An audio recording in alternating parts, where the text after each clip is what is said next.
Good morning. It's Sunday, June 28th, and it's about 10:30 in the morning. I wanted to come out and do a little update on the vegetable bed project.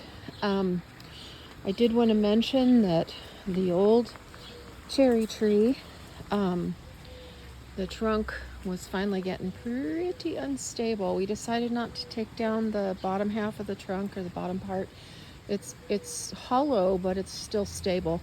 But the top part, you could see all the way through it, and it was wiggly, and I just thought, let's lay it down before it falls and takes something out. So we laid it down in the bed to honor it, like we did the old apple tree. So there it is in its little resting place where it can nurture whoever and whatever is around it and comes to live in it or on it. And anyway, so pretty chilly these last few mornings. It was supposed to be 36 last night or this morning. I don't know what it got down to, but it was chilly. No frost, but burr. And it's very breezy, so I don't have the umbrella up.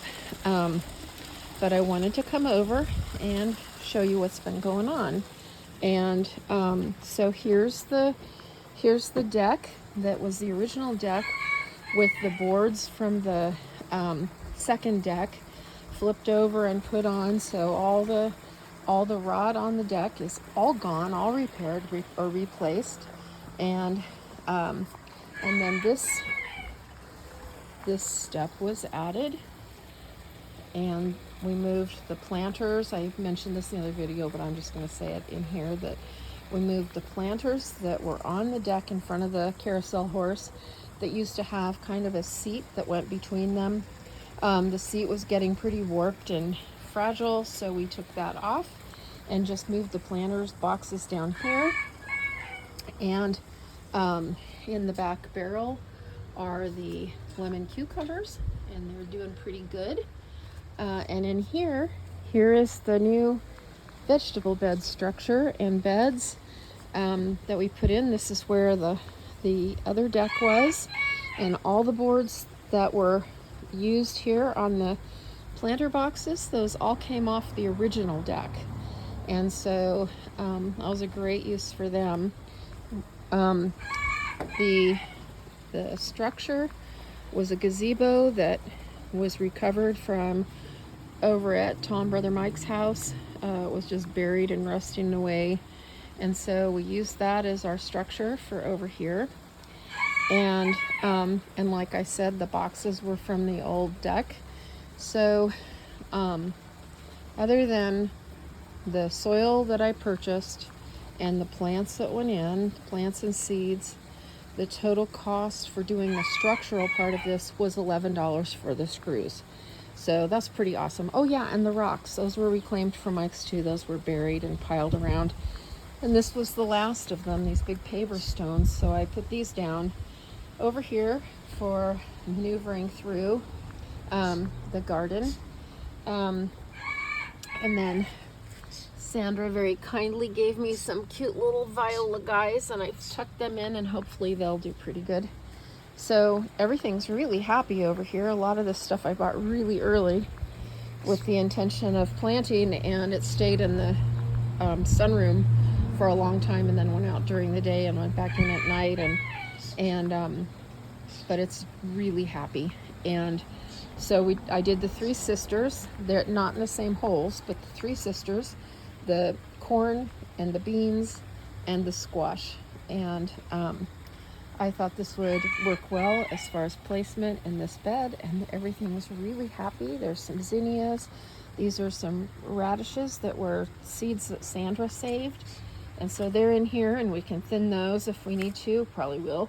And then the pepper has a pepper that's getting pretty close to picking, and I have eggplant over here. And then I planted some things like beets, and I think there's some chard in here and some other greens. And then in the back bed, I decided to do nasturtiums because they take the sun and the heat really well, and I think nasturtiums are beautiful, and we love having them in salads too. So we did those. And then this is a tomato that was in the sunroom forever and came out. I was right about the intensity of the sun out here. So when it's hot, not like today, but when it's hot and it's sunny, this tomato wilts. The eggplant, which I don't know if you can see, it's a little bit sunburned, it gets pretty wilty, and the squash wilts. Everything else loves the sun. But so we put burlap over the top here, along here, so that they get some shade, but they still get good sun. And we put burlap on the cucumber when the sun is really intense too, because it has a tendency to look pretty stressed. But other than that, everything's doing great. When I put the beds together, I did compost. I did wheelbarrows of compost in the bottom of all of these, and then we did 50-50 topsoil compost from a local nursery that we've used for years on top of that. And then I've been mulching comfrey on top. It breaks down really fast. I also cut a bunch of alfalfa from out in the alley without the seeds or flowers and brought those in and mulched that down too for nitrogen. But I'm about ready to go cut some more comfrey and start putting that down for good mulch and nutrition for everybody here. And this little guy, I don't know what he is. Squash, cucumber, who knows? But he just showed up. I doubt he'll get enough size to do anything, but he gets to live there. But anyway, I did want you to see like how this had turned out, the completed project, and really thrilled with it. Really thrilled. And we have some things we're going to do on the top at some point, but it's no emergency to do it. I'd like to hang a wind chime or two in there, maybe a potted plant over one of the beds, something like that. But at this point, everything looks really happy, and I'm super pleased with how this looks. So I just wanted to share it with you guys, and the repair to the deck, which has been really awesome. Anyway, I love you guys. Hope things are going well where you are. Talk to you soon. Bye.